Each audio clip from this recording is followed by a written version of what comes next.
После путешествия по берегам Байкала мы отправились на Алтай, чтобы посетить широко известные Мультинские озера. На поезде из Иркутска мы добрались до Новосибирска, оттуда тоже на поезде до Барнаула, где переночевали на съемной квартире. Из Барнаула до села Мульта в республике Алтай ходит рейсовый автобус. Выезжает от автовокзала он рано утром и едет достаточно долго. В пути несколько остановок, в том числе на обед в придорожном кафе. Цены на Алтай, надо сказать, вполне приемлемые. Несколько раз нам доводилось обедать в различных кафешках, и всегда выходило рублей по 500-600 на двоих. Большая часть пути проходит по гористой местности, так что пейзажи из окна открываются красивейшие. Дорога занимает больше 14 часов. Наш автобус доехал примерно за 15, так что в Мульте мы были поздно вечером и в темноте еле нашли нужную базу отдыха. Ни один фонарь на улице не работал.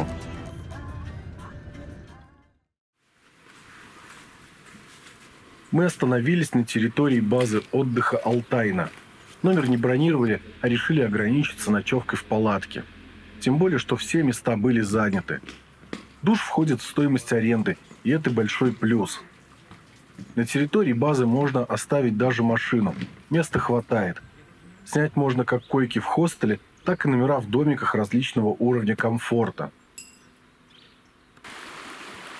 Ближе к полудню после водных процедур и сборов мы выдвинулись в сторону Нижнего Мультинского озера.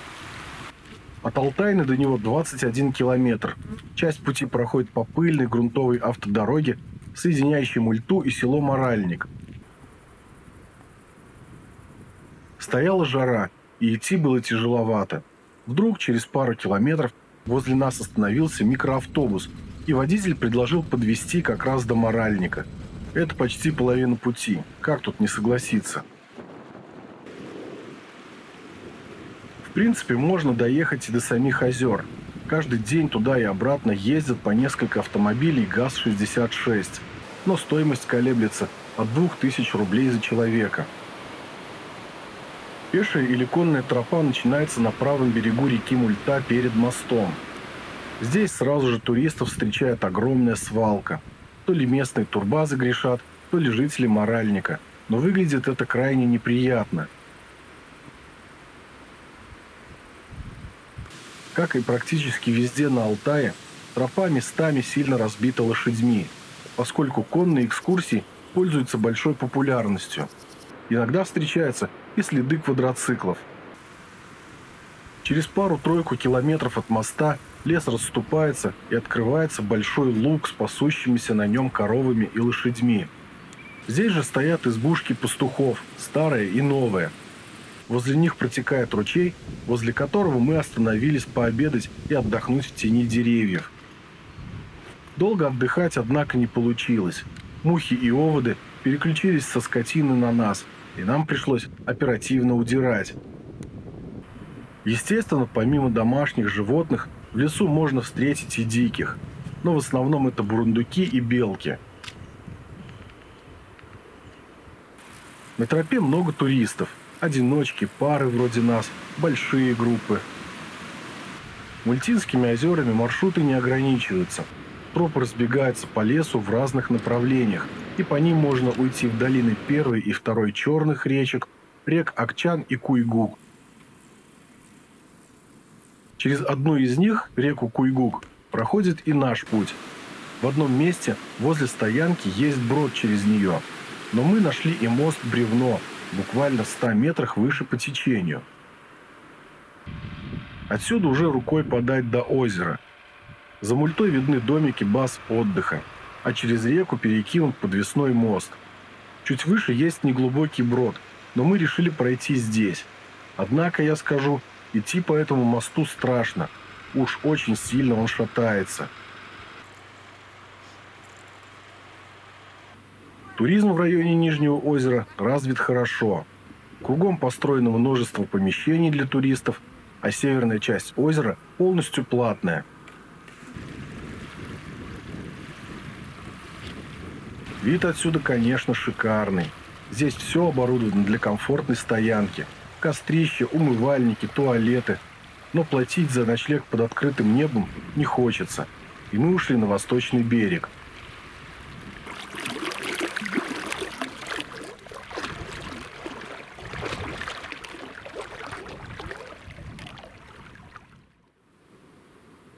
На этом берегу достаточно мало места. Мест для стоянки еще меньше, и большинство, естественно, уже занято. Сегодняшний день мы решили посвятить прогулке на озеро Крепкое. Оно находится в соседней долине в верховьях реки Крепкой.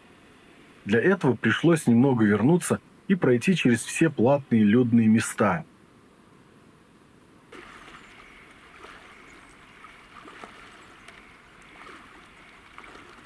Там, куда приходит цивилизация, на мой взгляд, становится неуютно. Кому-то, возможно, это наоборот нравится.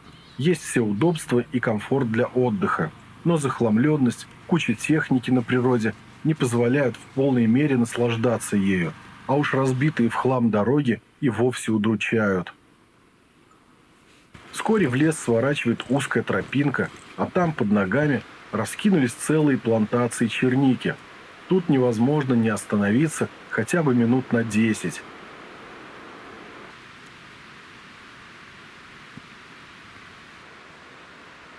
Какое-то время справа от тропы течет широкая бурная река. Это проездная Мульта. Река Крепкая – ее приток. Поскольку проездная Мульта начинается западнее, вскоре ее долина скрывается от нас, а мы идем на юг уже по правому берегу Крепкой. С двух сторон она стиснута высокими горными хребтами, покрытыми редколесьем и изобилующими скальными выступами. Тропа, как это обычно бывает в горах, петляет то по стланнику, то проходит через россыпи курумов. Даже с небольшим набором высоты приходится прилагать некоторые усилия, чтобы преодолеть эти стандартные препятствия. Восстановить силы в походе можно едой, что мы и собирались сделать ближе к полудню. Но внезапно выяснилось, что в попыхах я забыл обед в лагере. Пришлось ободрать пару кустов жимолости, чтобы хоть немного подкрепиться. Кислятина, я скажу, еще та, но деваться было уже некуда.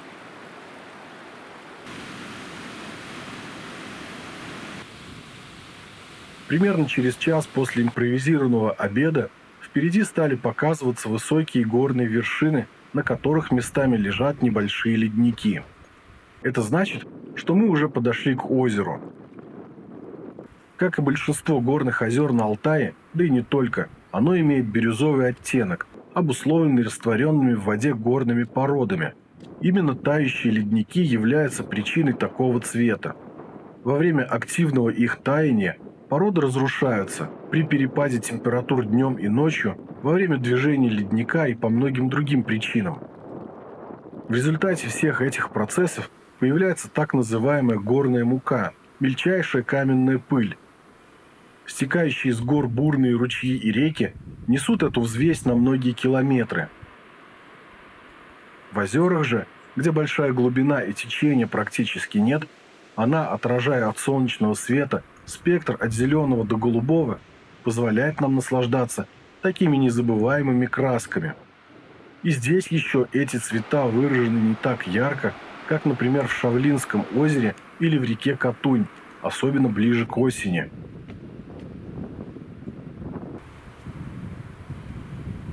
Думаю, стоит немного затронуть тему топонимики, поскольку озеро Крепкое найти на картах достаточно сложно. Дело в том, что название на картах есть только у реки Крепкой, вытекающей из безымянного озера. Соответственно, туристами по названию реки оно и было названо Крепким. На мой взгляд, это удобнее для ориентирования и понимания местности, но всегда находятся противники всего нового, так что в интернете можно встретить жаркие споры на эту тему. Рано или поздно названия из обихода все равно попадут на карты. Как вы уже, наверное, заметили, окружающие склоны изобилуют водопадами. В основном это ручьи, вытекающие из небольших озер, расположенных еще выше. На спутниковой карте я насчитал их 8, и это самое большое 9. Все вместе их обычно называют крепкими озерами. Длина нижнего составляет 900 метров, в ширину оно достигает 350, а урез воды находится на отметке 1933 метра над уровнем моря. По тропе мы прогулялись почти до самого конца озера.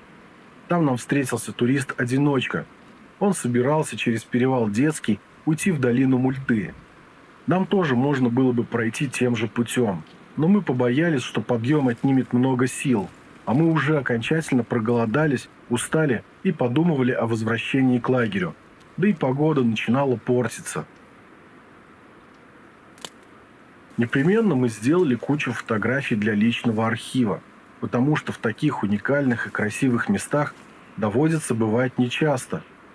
Эти пейзажи притягивают и будто не хотят отпускать. Даже начинающаяся непогода не портит их, а наоборот, придает величия, суровости и загадочности.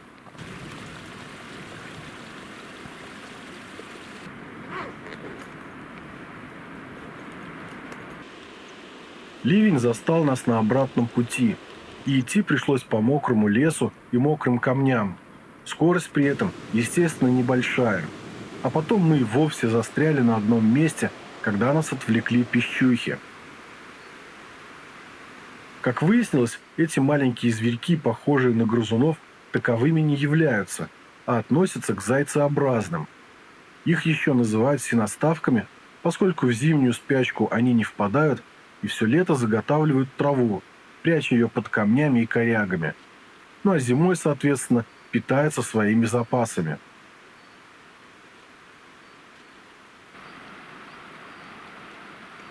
Да, сегодня мы порядочно задержались на прогулке. Солнце уже почти скрылось за горами и только подсвечивало склоны хребтов где-то высоко. К палатке в этот вечер мы вернулись только в 10 часу.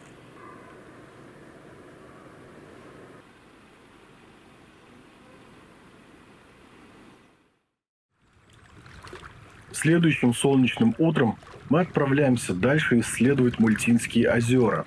Поскольку вчера пришли в палатку достаточно поздно, на этот день грандиозных планов решили не строить и ограничиться перемещением в лагерь, расположенный уже на территории Катунского биосферного заповедника. Всего около 8 километров. Из этого лагеря туристы обычно совершают радиальные выходы на Верхнее Мультинское озеро и так называемые Поперечные озера. По пути мы будем проходить водопад Шумы между Средним и Нижним озерами. Кстати, местные жители за денежку возят туристов на катере. Вроде даже сравнительно недорого. Расстояние на сегодняшний день небольшое, так что можно не спешить и любоваться окружающими пейзажами. Водопад Шумы слышно практически с любой точки на озере. Не зря так назвали. А когда тропа подходит близко к воде, можно даже его разглядеть.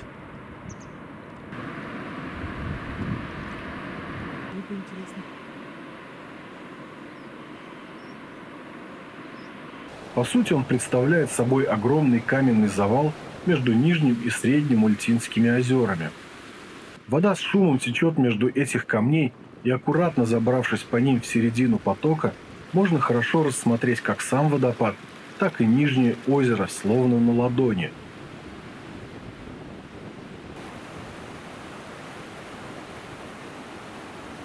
Многие туристы, если есть такая необходимость, переходят Шумы вброд. Главное при этом быть осторожным, поскольку мощным потоком может сбить с ног. При высоком уровне воды рисковать тоже не стоит.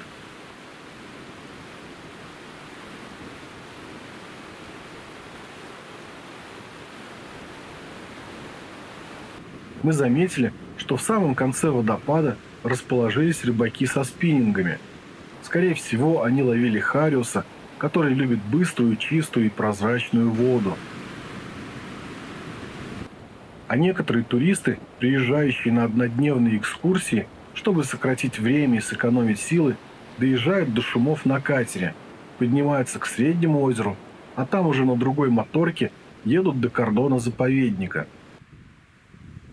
В Среднем Мультинском озере бирюзовый цвет воды уже более насыщенный.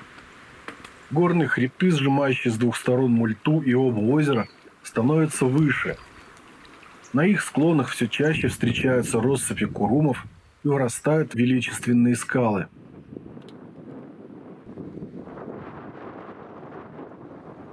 В дальнем конце озера тропа проходит через несколько построек и домики. Здесь приютился кордон Катунского заповедника. Найдя свободный навес, мы устроились в его тени на обед. После обеда решили осмотреть аил, в котором расположился визит-центр. Внутри множество плакатов с различной информацией о растениях и животных заповедника, а также некоторые исторические сведения.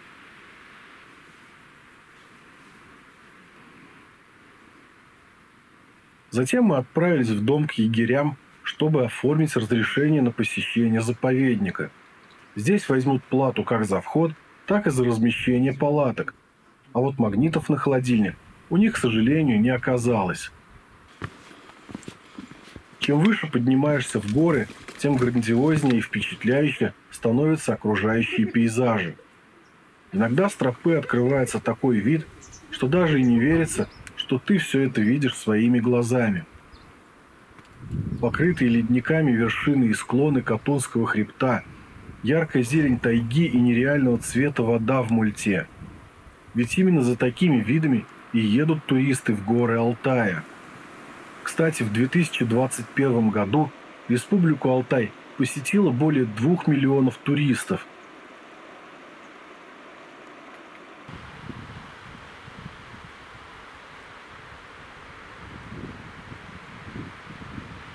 Несмотря на то, что на сегодняшний день был заложен очень небольшой километраж, примерно в 8 километров, прошли мы его не спеша и не быстро. Зато в таком темпе можно больше увидеть и не отвлекаться на усталость. Дойдя к 4 часам дня до лагеря, мы нашли укромное место между елками и сразу поставили палатку, поскольку желающих это сделать к вечеру становится все больше. Рядом с нами оборудованная заповедником стоянка, но она занята. Вот за эти столы, умывальники и туалет как раз и взимается плата с туристов. Хватает не всем, но деваться некуда.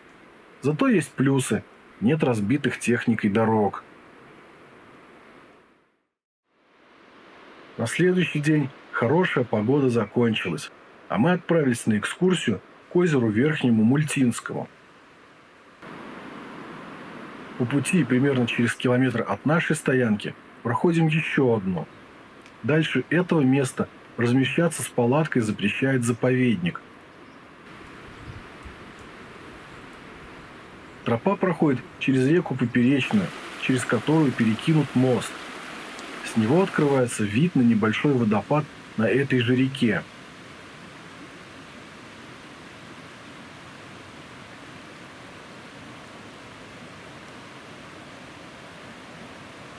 После ночного дождя идти по лесу не очень комфортно.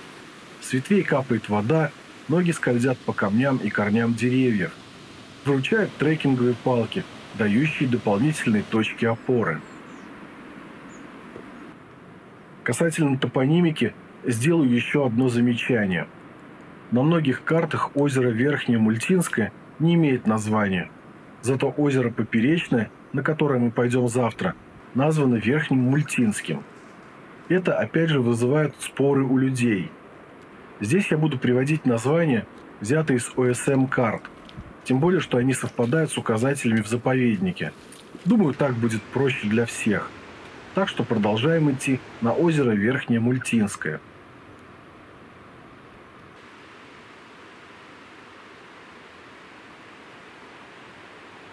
Ближе к нему все чаще встречаются альпийские луга, а кедровая тайга начинает понемногу расступаться. Изредка небо проясняется, выглядывает солнце, прогревая воздух и землю.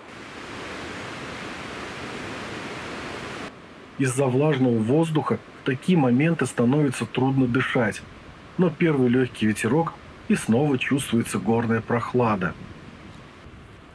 Высокогорное озеро Верхнее Мультинское расположено на высоте 1790 метров над уровнем моря. Из небольших озер, расположенных еще выше, а также стающих ледников, бегут бурные потоки воды, срывающиеся мощными водопадами, которые придают этому месту уникальную и невероятную красоту. Даже несмотря на легкую непогоду и затянутое тучами небо, все вокруг выглядит величественно и грандиозно.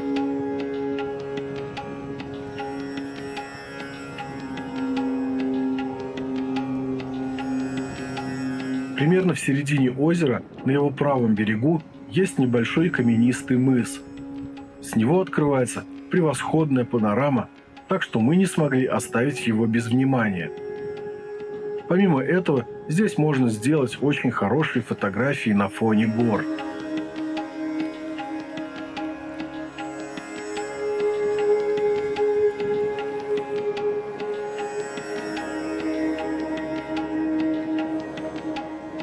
Тучи над вершинами гор сгущались, и мы решили потихоньку возвращаться в лагерь. На обратном пути на пару минут зашли посмотреть на исток Мульты. В отличие от многих других озер, подобных этому, его сток не заболочен, и можно подойти прямо к воде. С этого ракурса кажется, что река течет куда-то в пропасть, но на самом деле уклон там небольшой. Бросив прощальный взгляд на бирюзовое озеро, мы поспешили к своей стоянке.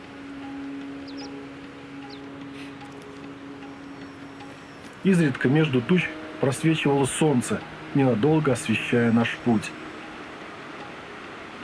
А в одном месте на дереве мы увидели слетка горехвостки. Он испуганно озирался и не понимал, стоит ли ему бояться нас. Кажется, на всякий случай все же боялся.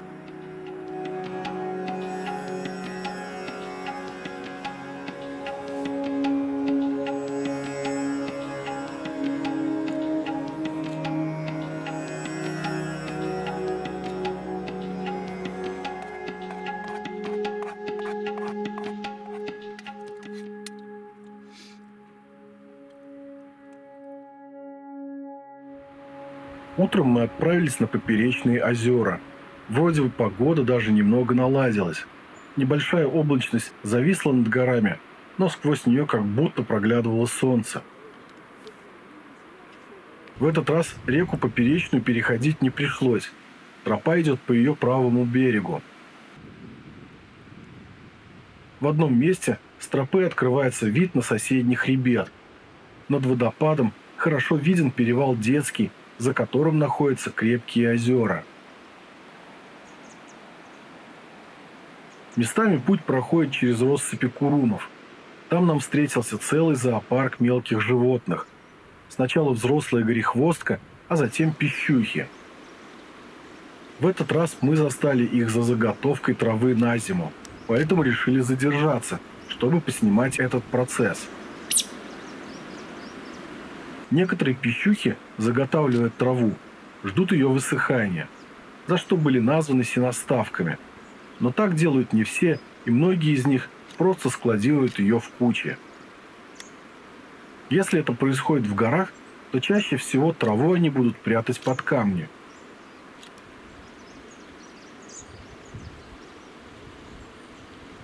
Иногда пищухи могут воровать сено друг у друга, а когда эти зверьки несут сорванную чимерицу, их не видно из-за листьев, и кажется, что растение движется самостоятельно. Кстати, пишут, что чимерицу запасать они любят, но не едят.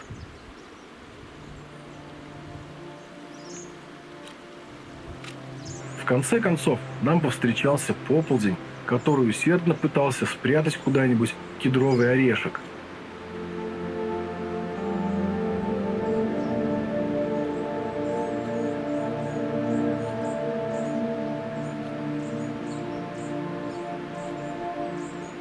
Примерно за километр до озера Нижнего Поперечного на реке есть шикарный водопад высотой около 8 метров. Тот водопад на Поперечной, что мы видели вчера, конечно, уступает этому по всем параметрам. Тут тоже невозможно не задержаться на фотосессию.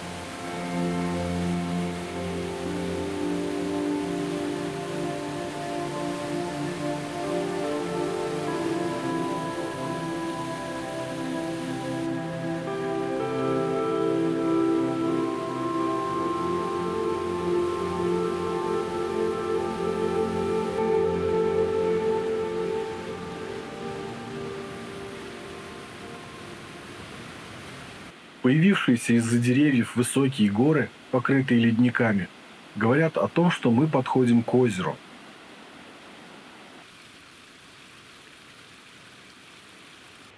Так же, как и на Верхнем Мультинском, на Нижнем Поперечном есть беседка. Когда мы подошли к ней, начался сильный ливень, и под маленькой крышей пришлось ютиться вшестером, поскольку на озере помимо нас были еще люди.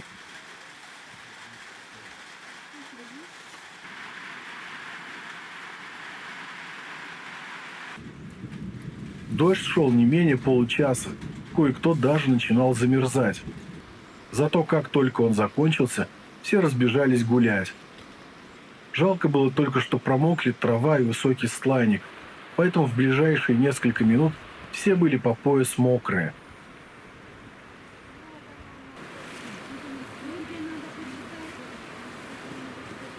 Кажется, что ледников здесь немногим больше, чем на Верхнем Мультинском или на Крепких озерах. Да и цвет воды здесь более насыщенный.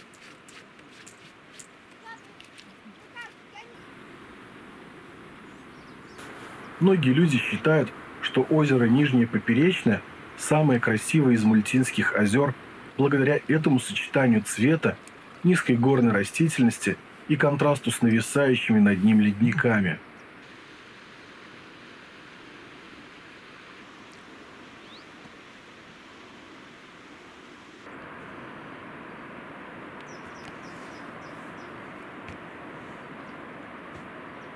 В длину озеро растянулось на 1860 метров, и мы решили пройтись до его конца, чтобы пообедать на высокой скальной полке с видом на водопады и бирюзовое зеркало.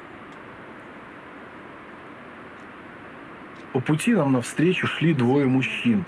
Они сказали, что идут с Верхнего Поперечного озера, и поскольку нам позволяет время, настоятельно рекомендовали подняться и до него. Уж больно они его расхваливали, так что мы после недолгих раздумий и обеда, естественно, отправились туда, тем более, что идти всего лишь около километра. Однако нас сразу предупредили, что тропа проходит по заболоченным участкам, и ноги придется немного промочить. Но если учитывать, какие там были пейзажи, можно сразу забыть о мокрых ногах. Склоны гигантских скалистых гор начинали подниматься всего в нескольких сотнях метров. Виды, открывающиеся позади нас, иначе как сказочными и не назовешь. Над самим озером, тоже в непосредственной близости, нависают огромные ледники. Из Верхнего Поперечного берет начало река Поперечная. В нескольких десятках метров от истока она срывается по скальным уступам целым каскадом водопадов.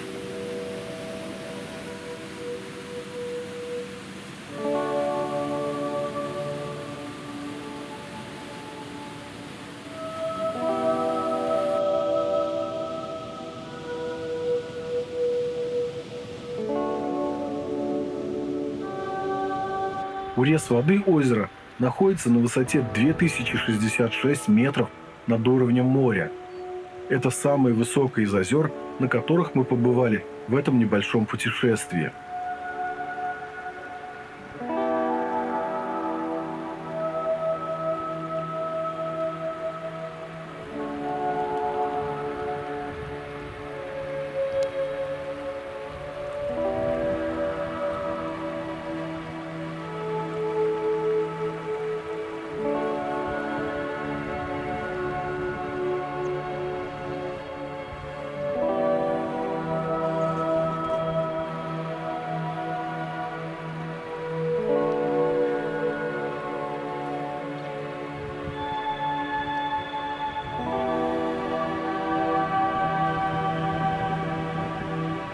На обратном пути нас застала сильнейшая гроза.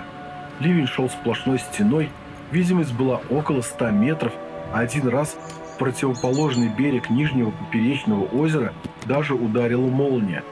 Было жутковато, но все обошлось.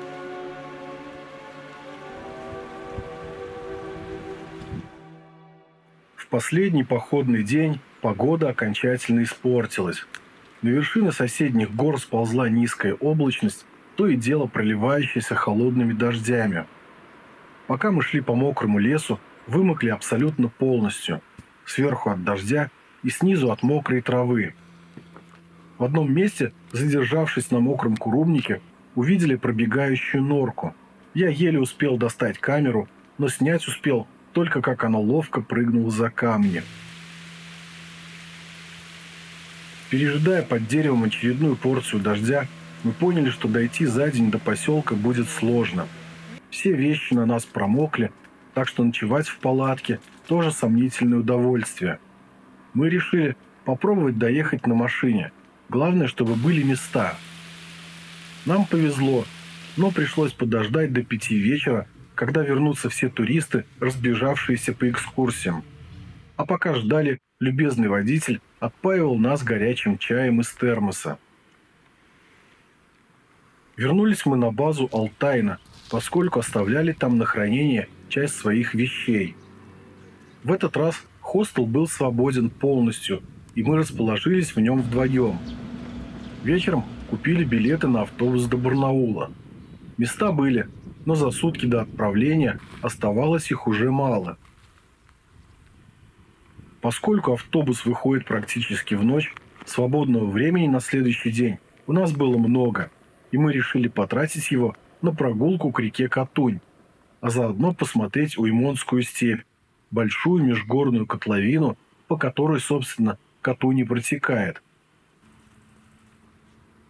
Когда едешь по Чуйскому тракту в сторону Горного Алтая, видишь ее широкой и полноводной. Стремительный голубой поток впечатляет, и нам стало интересно, как река будет выглядеть здесь, в среднем течении. От Алтайны до Катуни всего 3,5 километра по грунтовой дороге. Берущая начало у подножья горы Белухи, самой высокой горы Сибири, Катунь несет свои воды на протяжении почти 700 километров с юга на север. Неподалеку от города Бийск она сливается с рекой Бией, образуя одну из самых крупных сибирских рек – Обь. В течение года цвет реки меняется с грязно-молочного весной и в начале лета до бирюзового ближе к осени. Это происходит благодаря горным породам, вымываемым тающими ледниками. По Катуни организуются спортивные сплавы. На ней много мощных порогов до 5-й категории сложности, что делает реку интересной для любителей водного экстрима. К сожалению, путешествие рано или поздно заканчивается, и приходится возвращаться домой. Однако горный Алтай, способный поразить своей красотой любого, надолго останется в нашей памяти.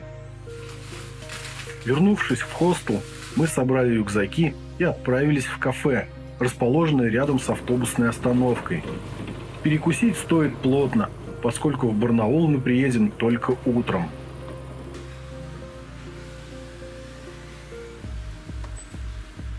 Уже оттуда, тоже на автобусе, мы доехали до Новосибирска, а там сели на поезд, который отвез нас в Екатеринбург.